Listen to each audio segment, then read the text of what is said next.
How's it going, everyone? Nathan coming back at you with another Showdown live, but also a little bit of a metagame discussion. I'm not going to spend too long on this, but before we dive into this video that I have planned today, featuring this tapu fini bulky offense, I was looking at the team, I was thinking about how to intro this video, and it really, I think, sparks an interesting discussion about the metagame right now.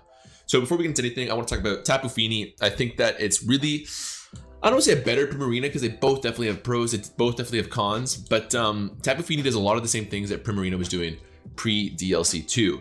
It sets up a taunt and calm mind that makes it very hard to break. It destroys other walls, and its natural bulk and setup set means that it can often take a hit from some strong attackers and return fire quickly. And that fairy typing means that it's a very good matchup versus our very common Urshifu.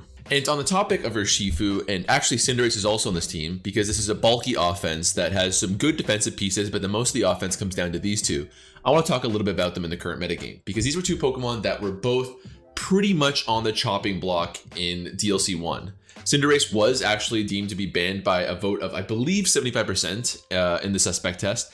And Urshifu was not banned, but in my opinion, it was quickly on that way, and it was very Dracovish-esque in the fact that it required very few specific counters, and it was a major reason why a Pokemon like Clefable and an otherwise unviable Pokemon like Weezing Galar saw such high usage. And I want to talk about how they do in this current metagame, because if we go through the overused list, let's look at how these Pokemon both do. So if we're going to be talking about these two Pokemon and the role in the metagame, let's talk about Urshifu first, because it's got the least amount of counters, just due to the nature of how good Unseen Fist is, plus with that close combat coverage. So before Clefable was the only real counter to it, you had to be running the physical defense variant, because if you were running Spadef, you would get 2-hit KO'd by a Wicked Blow, and it wasn't sustainable for a very long game at all.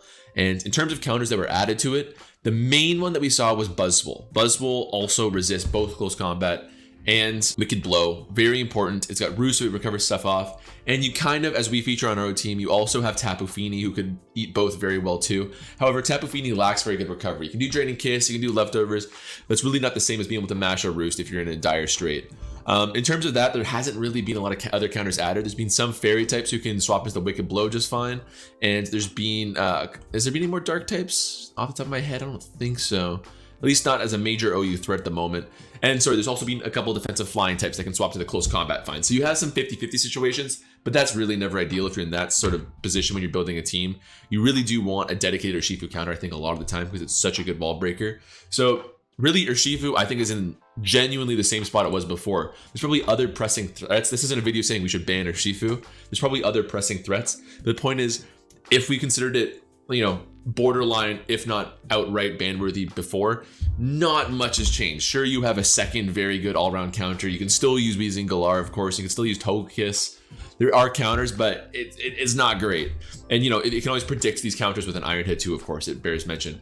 And then let's also look at Cinderace. So for those that don't know, one of the main reasons why Cinderace was banned is because it's fast and strong enough to beat a other offense with just its good coverage and its heavy-duty boots coming in for free all the time, right? So sure, you can add a brand new offensive mon like Spectrier just fine, but it's going to get OHKO'd by Sucker Punch anyways, or at least I believe. Let's take a quick look. Yeah, Sucker Punch is essentially OHKOing it, maybe a bit of a roll, certainly after Stealth Rocks. So yeah, the idea is that Cinderace destroyed other offense just because of its versatility, its speed. Its attack isn't, you know, staggering at 116, but the fact that all of your moves are going to be stab and very versatile and usually hitting super effectively is enough to get the job done. And that same concept is why it was so good versus bulk and like slower defensive Pokemon, because you could U-turn very easily on Pokemon like this for good chip. You always keep up momentum. You have heavy duty boots. You're not taking anything in for coming in repeatedly. And the fact is you always have stab. So maybe Heatran would wall Cinderace for the most part with a lot of sets. Certainly if you were looking at its pre-DLC 1 set, Heatran would wall pretty nicely. However, nowadays you have High Jump Kick, which is probably OHKOing it. Let's take a look at that again. Yeah, and your average High Jump Kick is also going to OHKO Heatran. So the idea is that Cinderace was so flexible that it could be splashable and put onto every team. So realistically, surprisingly, these were two major points of concern in pre-DLC 2, you know, DLC 1 sort of metagame. And guess what? As we kind of just went through the list right here, if we're going to go through the Cinderace list, I'm not even really going to, because I think there's very few great long-term answers to it. And again, the main idea between Cinderace is that it's impossible to wear it down, right? The idea is that they have so few counters that they're really hard to beat in the long run. So the fact that this team is a bulky offense really centered on these two. You know, Cinderace is a good cleaner. It's a good versatile Pokemon that can do a lot of work for you. And you have Urshifu, who can just an insane wall breaker in general. That is a lot for you. And so we're going to start off with this team, and we come against essentially, you know, all this talk about DLC 1, DLC 2. This might be a little bit wild, but we're up against essentially, this looks like a team that could be ripped straight from February. Honestly, this is a team that hopefully will stand the test of time.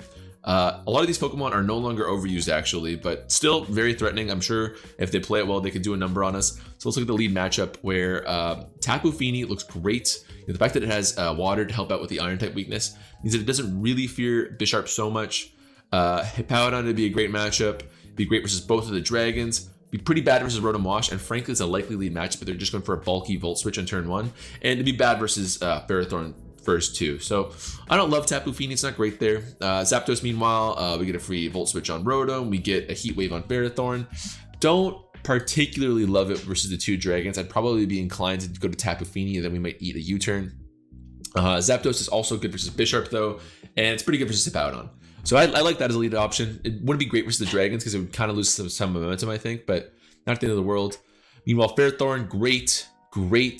Versus the 2 dragons, again, they often carry a fire type move, so that would scare me. But fantastic versus Rotom. You would trade hazards versus Ferrothorn, so that's actually also a good option. Versus Cinderace, if we had Sucker Punch, it'd be great versus Dragapult.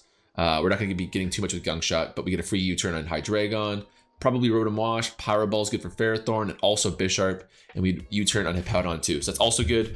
And then finally, let's look at, well, actually, I didn't want to go through Urshifu, but it's got some good matchups across the board too. That's a very strong option, but I would lose some momentum versus Hippowdon, and versus Dragapult, and Garchomp actually seems very strong too. But I think my best option is Ferrothorn here. It's the safest one. It gives us the most coverage. And if they went for this kind of, I always call people out and say it's a lazy lead option. I think it is. If you're just going for a bulky switch at the beginning, you're losing momentum, but this is going to work out just fine for us. So I can go for a spike, go for some hazard right away. I'm guessing either the Rotom Wash or the Hydreigon is the defogger. But this seems pretty weak to spikes, so I'm just going to get one up right now. Oh, and it is a trick. You know what? I probably shouldn't have anticipated that. That's a big oversight on my part, but we're not at the end of the world here. Hydreigon does make an appearance. We're not sure if it's a nasty plot set, but hard to say no to Tapu Fini here, which they completely predict with a switch to Rotom. We can go to Garchomp here. With the Misty Terrain up, we don't fear a Will-O-Wisp, so I don't really see a downside to Garchomp unless they totally read us. No, they just go for the Defog straight away, which is fine for us. I can go for a Toxic if I think they're going to stay in and do some stuff. And the Misty Terrain's gone now, so I could eat Will-O-Wisp, which I don't think is the end of the world if that happened. Okay, they're going to go Hippowdon. This is a very defensive, not very defensive, but a decently defensive Garchomp. So I'm down to go for a Toxic. I'm okay to trade stuff. We're going to exchange here. That's fine with me. They are probably going to go for their Stealth Rock right now, so I can get up another free spike. Hazard control is going to be pretty nice in this game. They're going to go Rotom again. I could Leech Seed, but I'm only really getting 1 turn of Leech Seed at that point. I could go for Knockoff, kind of get this thing chipped down after a while. That's pretty nice. They could Will-O-Wisp us here, but the fact that they Trick and Defog actually suggests to me that they don't have Will-O-Wisp. That would mean they're giving up one of their main stabs for that. So I expect a Volt Switch right now, in which case I'll just do another Knockoff. Any of these Pokemon being stripped of an item is pretty nice for us. I expect Ferrothorn, yeah, but losing the leftovers is good too. I don't expect an attack here, but that's actually, I'll go to Zapdos because we can defog away hazards. We can threaten out a Heat Wave here. I'm tempted to open with a Heat Wave right now, but I'll just go for the safe defog right now. We are maybe not faster than Rotom. The fact that it was a scarce at the beginning suggests to me it's max speed, but we don't stand much to lose here. Actually, I anticipate a trick. If they're a max speed trick, let's go to Ferrothorn again in case we do get a trick here. Oh, they go Hydro Pump, so that would have been fine coverage either way too. Who do they make a switch here? I mean, honestly, unless they go to, I've shown Knockoff, so I expect a Volt Switch into something, and any something besides Hippowdon, I like a Body Press on. So as long as they don't go to Hippowdon or they don't go to Dragapult, this Body Press is gonna be really nice. Yeah, they go to Ferrothorn. I wonder how much this will do. 42, verging on a 2 at KO, but our own Ferrothorn is getting chipped, of course. So that works out pretty nicely. Let's go to Zapdos again. I like the decision before, although I'm risking a Knockoff. So that's actually, I dislike swapping my Zapdos into Ferrothorn. That's probably getting a little bit egregious there. Dragapult makes an appearance. I'll Volt Switch out on the Shadow Ball. Does a lot. That's absolutely specs. Okay, we scattered it out, but probably wasn't the best situation. If that's specs, then Urshifu's just fine. I can go for a Close Combat. Doesn't seem bad, but that gives them a free switch to Dragapult afterwards. Close Combat is fine, and that way they can't go to one of their 2 dark types. They go to a Powdon. How does a Powdon do versus close combat? It's into KO range. That's awesome. They should be swapping to their Dragapult right now, actually. So I'm going to double switch to my Garchomp, because if they stay in, Garchomp is fine. If they go to Dragapult, then I'm going to go straight to Tapu Fini afterwards. Yeah, okay, so we're making this probably a little bit more complex than it needs to be. We might be inviting a U-turn here, but I did this just to bait a Dragapult so we can get a free Tapu Fini turn. Maybe a little bit needlessly complex, but it should be fun. I'm really concentrated this game. I don't know about you guys. I am zoned in right now. And they're going to go to Ferrothorn, making a great double switch to beat us here. Losing leftovers to knockoff would be fine, but Taunt is good on every other option here. Yeah, okay, get that right. And I can go to Ferrothorn, I can go to Zapdos, I got lots of options. I can go to Ferrothorn. If they knock off the Scarf, that'd be so nice. They go to Bisharp instead. This works out pretty good for us too, though. I'm gonna Body Press. They might go to Brick Break, doesn't do it. Okay, so we're gonna take out the Bisharp for sure. That's huge. Take that, Trunks. Trunks goes out just like its Cell. I should rename this Ferrothorn Cell. That will invite in Dragapult, fair enough. This is tough. Do I want to keep this Ferrothorn for a sack? People often underestimate the value of having a sack just in the back. Bars. But I'm not sure what they're going to click here. If I guess wrong, then I'm in a huge hole.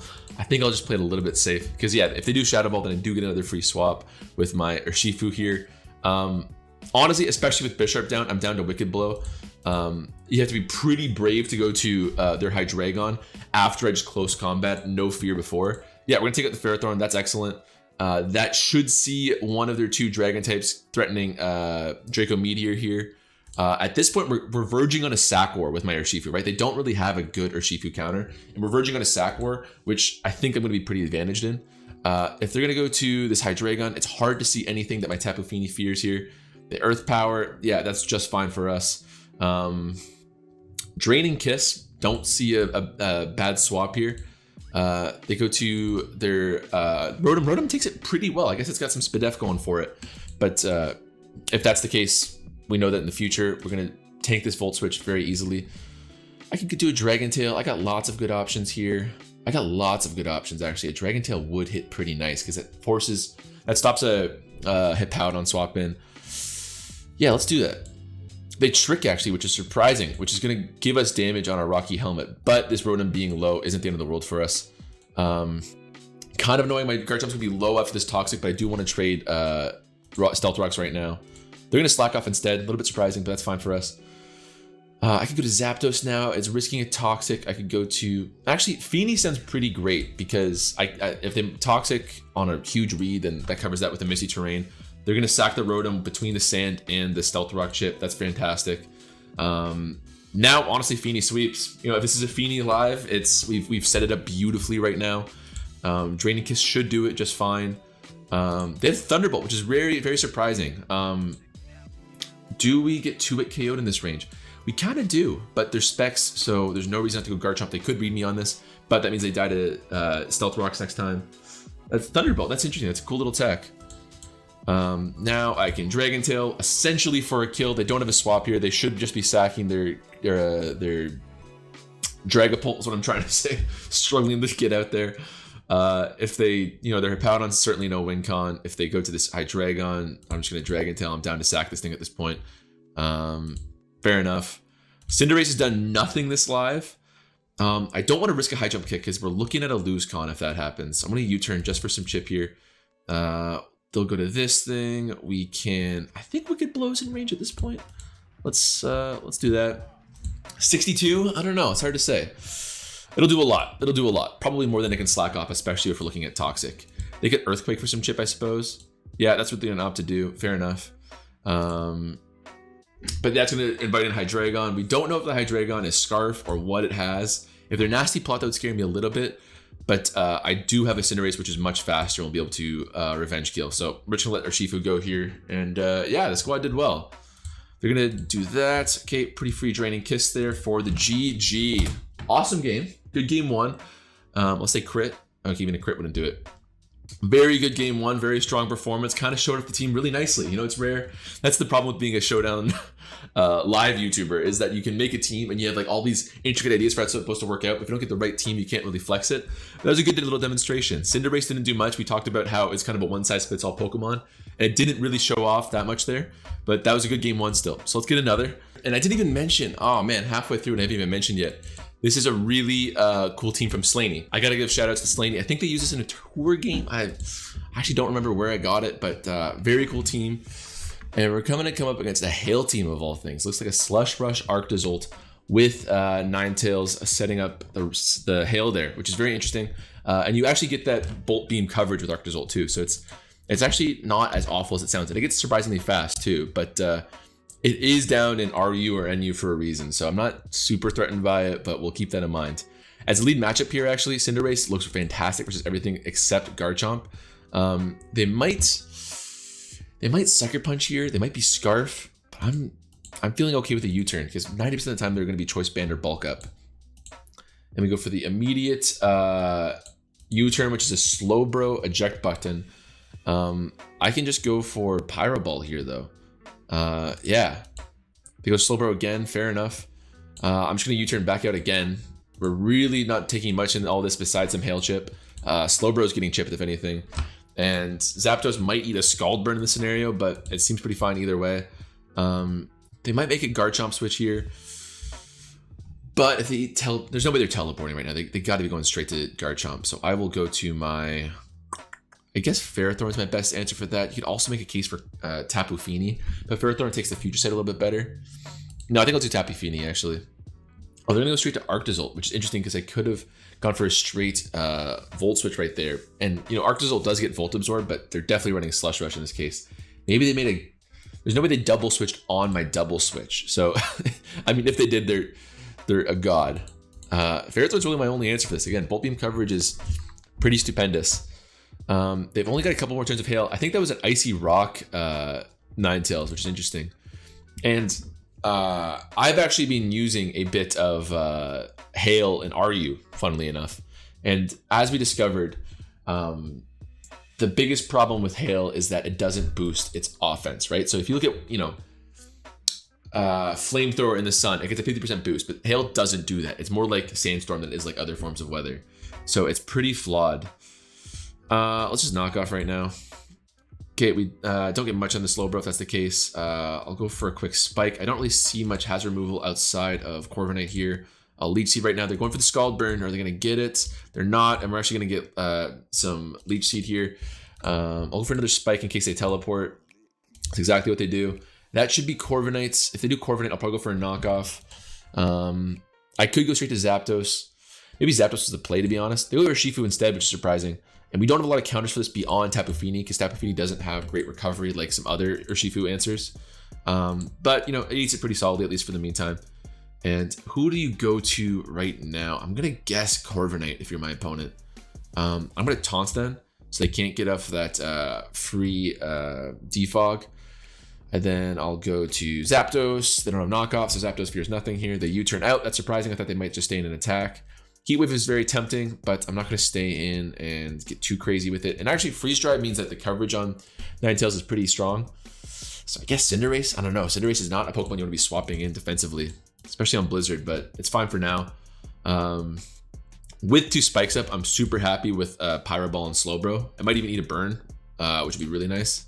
It doesn't, but U-turn at this point is bringing it down to 20%. We're going to see a slack off, so I'm going to go straight to Zapdos to keep up the momentum here. The Future Sight instead, which is pretty aggressive play. I'll Volt Switch this time. Go to Garchomp, fair enough. It's leftover, so maybe we'll see some rocks right now. I'll go to... I want to keep Tapu Fini healthy, so I guess I'll go to Ferrothorn. They go for rocks, as I expected. And I've got a lot of options here. I could Leech Seed, I can Body Press, I can knock off. I think I'll Leech Seed. Okay, I'm glad I did, honestly, if they're going to start setting up on us. This thing is still important defensively. I'm expecting an Earthquake right now, so let's do a Zapdos. If they read me, that's pretty bad. Nope, but we're going to get recovery on this thing. I'm going to go back to Ferrothorn. They might read me with an Earthquake right now, but I'm just playing a little bit safe. Yeah, that's not the end of the world. It still does so much. That's a strong-ass Garchomp right there. Do I want to go to Zapdos? Do I? Which one is more important to lose? Honestly, Ferrothorn I'm okay with losing, especially if it's at 20% health, because Zapdos can do a lot with Corviknight and Slowbro, and it's volt switching on a lot of Pokemon. So yeah, this is fine. They skill shot too, which is great. Oh, they do get the more than 2 hits, which is good for them. Cinderace is pretty free. No, actually they're faster now. Okay, so we're in a little bit of a dicey situation then. Hold on, things are a little bit dicey. I guess I have to go Zapdos. So according to my calc here, Zapdos would have to be hit by 4 hits of Scale Shot to get knocked out, and even then, it's a roll. So I'm okay with that. That's decent. Plus we got Roost and Volts and Leech Seed Recovery. Surprised they go for it. I would have swapped out if I were them. Yeah, you're really rolling the dice in this situation. They should be swapping this time, so I'm down for Heat Wave. They Swords Dance again. Okay, what is the roll? Did we get a burn? No, no burn. There's not a lot of turns got left though, but let's see what roll do we get this time at ×3. They're really going in. If they're at that much, a 4 hit will OHKO us. We're at full health, yep. But a 3 hit. So we're betting on a 3 hit, which I don't mind terribly. I'm gonna Heat Wave again. Oh, they get the crit. That's gonna do it for sure, unless they only get a 2 hit. Okay, so stuff's rough. Now we're in a rough spot. I don't have any priority. Are we gonna get swept by this thing? I mean, someone's been asking me for a long time to be using offensive Garchomp on a team, and here I am disrespecting their wishes by using a defensive Rocky Helmet Garchomp. But yeah, this is a little bit rough. Tapu Fini does have max defense, so I don't know, maybe you can take this EQ, but I doubt it. And afterwards, it's faster than all of our Pokemon here. Let's find out. EQ does do it. We're just gonna get 6-0'd by Garchomp. Legitimate Garchomp 6-0. Holy crap. Is there anything I can think of that would help us here? No, I mean, look, I've got 2 Pokemon that could be running Sucker Punch. Maybe it should be. I like the Iron Head on Urshifu a lot, but wow. Am I gonna eat my first 6-0 on camera? This is so upsetting. Yeah, wow. Woof, all caps. The 6-0. GG. That's the fear of Garchomp right there. To Hail nonetheless. I can't believe we got 6-0 by Hail. It was mostly Garchomp. But that goes to show. I've been asked many a time to be using this Garchomp. I haven't yet. It's one of my favorite Pokemon too, and I haven't done it. I just find the Stealth Rock one much more splashable and much more easy to throw onto teams. Yeah, they're gonna 6-0 us and then leave without a word of GG, because you know it really wasn't a good game. It was an upsetting sweep, and we got smoked there. So I'm gonna end the live there. Not the best demonstration of it on the second game. I thought the first game was a really good display of it. It was really everything you want to show off with this team. But yeah, we got our clock cleaned. I guess if I just gone for a body press with Ferrothorn earlier, I would have been fine, or if I'd been a little bit more aggressive with my swaps at that point. But my thinking was that I need to keep the Tapu Fini healthy. So I don't know. That's pretty rough. But hey, my humility is at an all-time high by uploading this at least. So I hope you guys enjoyed. Hope you had fun seeing me get my clock cleaned. But that's Showdown for you. You can't beat them all. So I hope you enjoyed. See you around. Make sure to like and subscribe. I can't forget my call to action there. But yeah, take it easy. See you next time.